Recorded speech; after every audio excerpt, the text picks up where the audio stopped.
Hi hello നമസ്കാരം. ഈ flying kiss ഒക്കെ തന്നിച്ച് പോകുന്നയാള് ഇന്ത്യക്ക് വേണ്ടിയിട്ട് ഒളിമ്പിക്സിൽ മത്സരിച്ച് സ്വർണ്ണ മെഡൽ നേടാനായിട്ട് പോകുന്ന പോക്കല്ല. സ്വന്തം ഉമ്മേനെ വെട്ടി കൊന്നിട്ട് പോലീസുകാർ കൊണ്ടുപോകുന്ന സീനാണ്. എന്താണല്ലേ, നമ്മള് കഴിഞ്ഞ കുറെ നാളുകളായിട്ട് കേട്ടുകൊണ്ടിരിക്കുന്ന കുറച്ച് കാര്യങ്ങളാണ്. ഈ ലഹരി ഉപയോഗിച്ചുകൊണ്ട് സ്വന്തം അമ്മേനെ, പെങ്ങളെയും, വീട്ടുകാരെ ഉപദ്രവിക്കുക അല്ലെങ്കിൽ കൊല്ലുക. ലഹരി എന്ന് പറഞ്ഞു കഴിഞ്ഞാൽ അത് രാസലഹരി മാത്രമല്ല, മദ്യമടക്കമുള്ള പല കാര്യങ്ങളും. പക്ഷേ എന്തുകൊണ്ടോ നമ്മുടെ നാട്ടില് ഇതിനെതിരെ ഒന്നും കൃത്യമായ നടപടികൾ സ്വീകരിക്കുന്നില്ല എന്നുള്ളതാണ്. കാരണം മദ്യമാണ് നമ്മുടെ സംസ്ഥാനത്തിന്റെ തന്നെ പ്രധാന വരുമാന മാർഗം എന്നുള്ളത്. അതിനെ നിർത്തലാക്കുകയോ അതിനെ ഒരു നിയന്ത്രണം കൊണ്ടുവരികയോ ചെയ്തു കഴിഞ്ഞാൽ കേരളം തന്നെ തകർന്നു പോകും. ഞാനിപ്പോ ഇന്ന് സംസാരിക്കാൻ വന്നിരിക്കുന്ന ഈ ഒരു വാർത്ത ഇന്നലെ വൈകുന്നേരം കേട്ട നിങ്ങളെ ഓരോ ആളുകൾക്കും ശരിക്കും എന്താ പറയുക, ഒരു ഞെട്ടലുണ്ടാക്കുന്ന, ഒരുപാട് ഞെട്ടലുണ്ടാക്കുന്ന വാർത്തകളിലെ ഒരു ഞെട്ടലുണ്ടാക്കിയ ഒരു വാർത്ത തന്നെ ആയിരിക്കും ഇത്. താമരശ്ശേരിയിൽ സ്വന്തം മകൻ ബ്രെയിൻ ട്യൂമർ പിടിപെട്ട് കിടപ്പിലായിരിക്കുന്ന ഒരു ഉമ്മേനെയാണ് ഇവൻ വെട്ടി കൊലപ്പെടുത്തിയിരിക്കുന്നത്.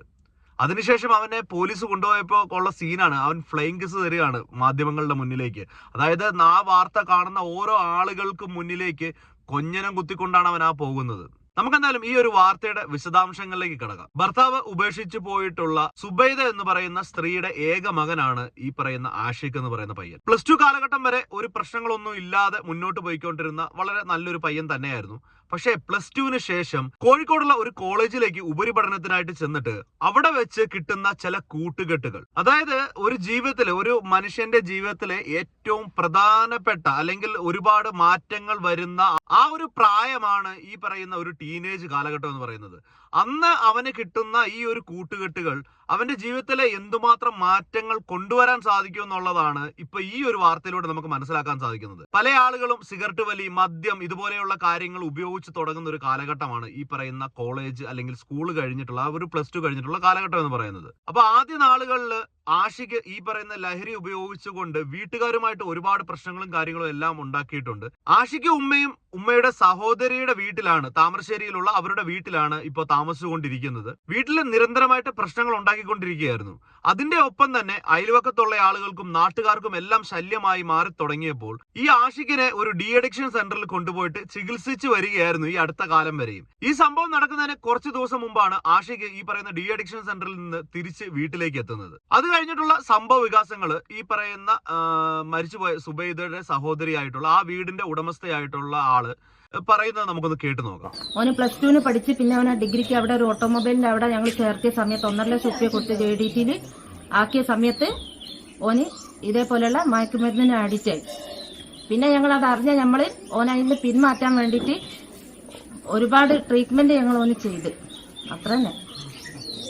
ഇന്നലൊക്കെ നല്ല രൂപത്തിലായിരുന്നു ഇവിടെ രാത്രിയൊക്കെ. ഓനൊരു പ്രശ്നമില്ലാന്ന്. ഇന്നലെ ഓൻ ഫുഡൊക്കെ കഴിച്ചല്ലേ, ഓനൊരു പ്രശ്നവും കാണിച്ചിട്ടില്ല. ഓന് അസ്വാഭാവികമായിട്ടുള്ള ഒരു പ്രവൃത്തിയും ഞങ്ങളെ വീട്ടിൽ ഇന്നലെ ഒന്നും കാണിച്ചിട്ടില്ല.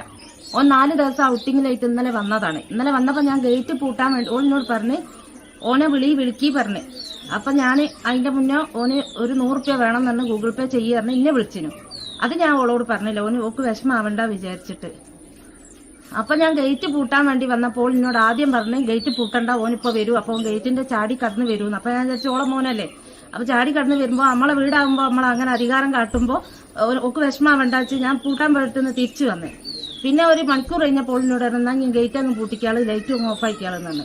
അപ്പൊ ഞാൻ പറഞ്ഞ ആയിക്കോട്ടെ, ഞാൻ ഗേറ്റ് പൂട്ടിയിട്ട് വരട്ടോ എന്ന് പറഞ്ഞു.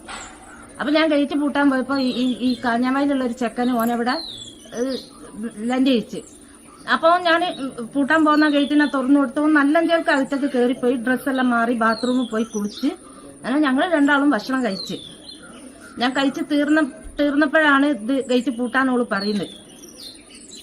അപ്പൊ ഓന് വേഗം കുളിച്ച് ഞാൻ ഇവളോട് പറഞ്ഞു നമ്മൾ രണ്ടാളും വേഗം തിന്ന് ഇവിടുന്ന് മേശെല്ലാം കറക്റ്റ് ചെയ്തിട്ട് നമ്മൾ ഓന് പിന്മാറി കൊടുക്കുക. എന്നിട്ട് ഓൻ നല്ലോണം കഴിച്ചോട്ടോ, കുറച്ച് സൈഡിൽ ഇവിടെ നിന്നിട്ടില്ലാണ്ട്. അപ്പോൾ ഓള് ആയിക്കോട്ടെ പറഞ്ഞു. അപ്പൊ ഞാന് എല്ലാം ഫുള്ള് കറിയെല്ലാം പിന്നെ ഫുള്ള് പാത്രമെല്ലാം നിറച്ച് ഓന് ഞങ്ങളെ വീട്ടിൽ നിൽക്കിയത് കൊണ്ട് ഓന് വിഷമമൊന്നും ഉണ്ടാകുന്ന ഓക്ക് ഇഷ്ടമല്ല. ഓള് എപ്പോഴും എന്നെ അപായപ്പെടുത്തിട്ടോ ഓനെന്ന് ഞാൻ ഓളോട് എപ്പോഴും പറയല, ഓനെ ഇനി ഏറ്റുമുട്ടുകയും ചെയ്യരുതെന്ന്. അപ്പൊ എന്നോട് പറഞ്ഞില്ല, ഞാൻ ഓനായിട്ട് കൊളത്താൻ പോയാലേ ഓനോട് ഏറ്റുമുട്ടുമെന്ന് പറഞ്ഞപ്പോ പിന്നെ എനിക്ക് വിശ്വാസമായി. എനക്കൊണ്ട് ഇനി ഓനെ ഏറ്റുമുട്ടരുതെന്ന് ഞാൻ പറഞ്ഞതാണ്. അങ്ങനെ പിന്നെ ഞാൻ നേരം വെളുത്ത് പോയപ്പോ ഓനൊരു ഭാഗത്ത് കിടന്നുറങ്ങുന്നത്, ഓളൊരു ഭാഗത്ത് കിടന്നുറങ്ങുന്നത്. ഞാൻ 4 മണിക്ക് എണീച്ച് ഇവൽക്കുള്ള ഫുഡൊക്കെ അവിടെ കറക്റ്റ് ചെയ്ത് വെച്ചിട്ട് പോയതാണ്. 2 മണിയായപ്പോ വീട്ടിലെ ചേച്ചി ഞാൻ വിളിക്കുകയാണ്. ഇപ്പോ വിളിച്ചപ്പാണ് ഇങ്ങനെ പ്രശ്നമാണ്, സക്കീനെ ഓടി വന്ന് പറഞ്ഞപ്പോഴത്തേനും 2 വാതിലും കുറ്റിട്ടുണ്ട്. അപ്പൊ പറഞ്ഞത് കേട്ടല്ലോ, ഡി അഡിക്ഷൻ സെന്ററിൽ നിന്ന് വന്നതിന് ശേഷം വളരെ നല്ല രീതിയിൽ മുന്നോട്ട് പോയിക്കൊണ്ടിരിക്കുകയായിരുന്നു. അപ്പോഴാണ് കൂട്ടുകാരുമൊത്ത് ഒരു യാത്ര പ്ലാൻ ചെയ്തിട്ട് ഈ സംഭവം നടക്കുന്നതിന്റെ തലേദിവസം പാതിരാത്രിയിലാണ് വീട്ടിലേക്ക് കയറി വരുന്നത്. കയറി വന്നപ്പോൾ തന്നെ ആ ഉമ്മയുടെ സഹോദരി ഭക്ഷണവും കാര്യങ്ങളും എല്ലാം വിളമ്പി കൊടുത്ത് വളരെ നല്ല രീതിയിൽ ഫുഡൊക്കെ കഴിച്ച് കിടന്നതാണ്. അവര് പിറ്റേ ദിവസം രാവിലെ തന്നെ, അവര് ജോലിയുള്ളയാളാണ്, രാവിലെ എഴുന്നേറ്റ് ഇവർക്കുള്ള ആഹാരങ്ങളെല്ലാം റെഡിയാക്കി വെച്ചതിന് ശേഷമാണ് അവര് ജോലിക്കായിട്ട് പോയത്. ഏകദേശം ഉച്ചയ്ക്ക് 2 മണിയായപ്പോ അയൽവക്കത്തുള്ളവർ വിളിച്ചു പറയുമ്പോഴാണ് ഇങ്ങനൊരു സംഭവം നടന്നതിനെ കുറിച്ച് അറിയുന്നത്. ഇത് കേട്ടപ്പോ എനിക്ക് തോന്നിയ ഒരു കാര്യം എന്താണെന്ന് വെച്ച് കഴിഞ്ഞാൽ, ഈ ഒരു യാത്രയിൽ, ഈ കൂട്ടുകാരുമൊത്തുള്ള ഈ ഒരു യാത്രയിൽ പണ്ട് ഉപയോഗിച്ച് അല്ലെങ്കിൽ ഡി അഡിക്ഷൻ സെന്ററിൽ പോയിട്ട് ഉപയോഗിക്കാതെ ഇരുന്നിരുന്ന ചില കാര്യങ്ങൾ അവൻ ആ യാത്രയിൽ വീണ്ടും ഉപയോഗിച്ചു. എന്തായാലും ഇങ്ങനൊരു ചികിത്സയും കാര്യങ്ങളൊക്കെ കഴിഞ്ഞു വന്ന ആളായതുകൊണ്ട് ഈ ഒരു യാത്രയ്ക്ക് വിടാതിരിക്കുന്നതായിരുന്നു ഉത്തമമെന്നാണ് എനിക്ക് തോന്നിയത്. പക്ഷെ പറഞ്ഞിട്ട് കാര്യമില്ല, ഇവൻ വീണ്ടും ലഹരി ഉപയോഗിച്ചിട്ടുണ്ടാകാം എന്ന് ഞാൻ പറയാനുള്ള കാരണം, ഈ മരണപ്പെട്ട ഉമ്മയുടെ സൗണ്ട് കേട്ടുകൊണ്ട്, ഈ കാറുന്ന നിലവിളി ശബ്ദം കേട്ടുകൊണ്ട് ഓടി വന്ന ആളുകളുടെ മുന്നിലേക്ക് രക്തത്തിൽ കുളിച്ചുകൊണ്ട് നിന്നിരുന്ന ആള് ഇറങ്ങി വന്ന് വാള് കാണിച്ചുകൊണ്ട് ആർക്കാടാ കത്തി വേണ്ടത് എന്ന് പറഞ്ഞുകൊണ്ട് ആ വാള് കഴുകി അവിടെ നിന്ന് നടന്നു പോകാനുള്ള ആ ഇറങ്ങി വരുന്ന സമയത്ത് അവിടെ കൂടിയിരുന്ന ആളുകളോട് ഈ ചെറുക്കൻ പറഞ്ഞിരിക്കുന്ന ഒരു കാര്യം, അത് ശ്രദ്ധിക്കേണ്ട ഒരു കാര്യമാണ്. എന്നെ ജനിപ്പിച്ചതിന് ഞാൻ കൊടുത്ത ശിക്ഷയാണ് ഇതെന്നാണ് പറയുന്നത്. അവന് തന്നെ അവന്റെ ജീവിതത്തിനോട് വളരെ പുച്ഛമായ രീതിയിൽ, കാരണം ആ ചെറുക്കന്റെ മനസ്സിൽ പല രീതിയിലുള്ള ചിന്തകൾ കടന്നു പോകുന്നുണ്ട്. ഇതുപോലെയുള്ള ലഹരിയൊക്കെ ഉപയോഗിച്ച് കഴിയുമ്പോൾ ഏതൊക്കെ തരത്തിലുള്ള ചിന്തകളാണ് മനസ്സിലൂടെ കടന്നു പോകുക എന്നുള്ളത് നമുക്കൊരിക്കലും നമുക്ക് ആലോചിച്ചാൽ കിട്ടത്തില്ല. നമ്മുടെ നോർമൽ മനസ്സിൽ ആലോചിച്ചാൽ കിട്ടാത്ത പല കാര്യങ്ങളുമായിരിക്കും. ഈ ഒരു അവസരത്തിൽ എനിക്ക് പറയാനുള്ളത് നമ്മുടെ ഗവൺമെന്റിനോട്, നമ്മുടെ സർക്കാർ സംവിധാനങ്ങളോടാണ് ഞാൻ പറയുന്നത്.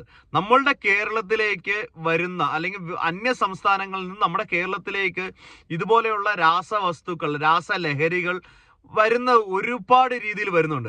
നിങ്ങൾ ഇതിനു വേണ്ടിയിട്ട് കൃത്യമായ നടപടികളും അന്വേഷണങ്ങളും നടത്തിയില്ലെന്നുണ്ടെങ്കിൽ ഇനി വരുന്ന ഓരോ ദിവസവും നമ്മൾ ഇതിനേക്കാളും വൃത്തികെട്ട അല്ലെങ്കിൽ ഇതിനേക്കാളും ഞെട്ടിക്കുന്ന തരത്തിലുള്ള ഒരുപാട് വാർത്തകൾ കാണേണ്ടി വരും. ഇപ്പൊ നമുക്ക് പോലും നമ്മുടെ തൊട്ടടുത്തുള്ള ജംഗ്ഷനിൽ ഇറങ്ങി ചെന്ന് കഴിഞ്ഞാൽ, അല്ലെങ്കിൽ ഒരു സ്കൂളിന്റെ പരിസരത്ത് ചെന്ന് കഴിഞ്ഞാൽ, എന്താ പറയാ, ഇതിനൊക്കെ ചോദ്യം ചെയ്യുന്ന ഞാനോ അല്ലെങ്കിൽ എന്നെ പോലുള്ള ആളുകളോ 80s വാണങ്ങൾ 90s വാണങ്ങൾ എന്ന് പറയുന്ന സോഷ്യൽ മീഡിയ വാക്ക് ഉപയോഗിക്കുകയാണെന്നുണ്ടെങ്കിൽ 2000 ഫുണ്ടകൾ ഉണ്ടല്ലോ, ഈ ലഹരി ഉപയോഗിച്ച് നടക്കുന്ന അങ്ങനെയുള്ള കുറെ എണ്ണത്തിന് നമുക്ക് കാണാൻ സാധിക്കും. നമുക്കത് ചോദ്യം ചെയ്യാൻ പറ്റത്തില്ല. ചോദ്യം ചെയ്ത് കഴിഞ്ഞാൽ ഈ പറഞ്ഞ പോലെ കയ്യിൽ കത്തിയൊക്കെ ആയിട്ടായിരിക്കും ഓരോരുത്തരനൊക്കെ നടക്കുന്നത്. ഒന്ന് പറഞ്ഞ് രണ്ടാമത്തേന് KTH പോയി കഴിഞ്ഞാൽ ആർക്ക് പോയി? അതുകൊണ്ട് ചെയ്യാൻ പറ്റുന്ന കാര്യം എന്താന്ന് വെച്ച് കഴിഞ്ഞാൽ, ഇതിന്റെ വരവിനെ തടയാനായിട്ടുള്ള നടപടികൾ നമ്മുടെ സർക്കാർ സംവിധാനങ്ങൾ സ്വീകരിക്കണമെന്നാണ് എനിക്ക് പറയാനുള്ളത്. ഈ വാർത്ത കേട്ടിട്ട് നിങ്ങൾക്ക് എന്താണ് തോന്നുന്നത്?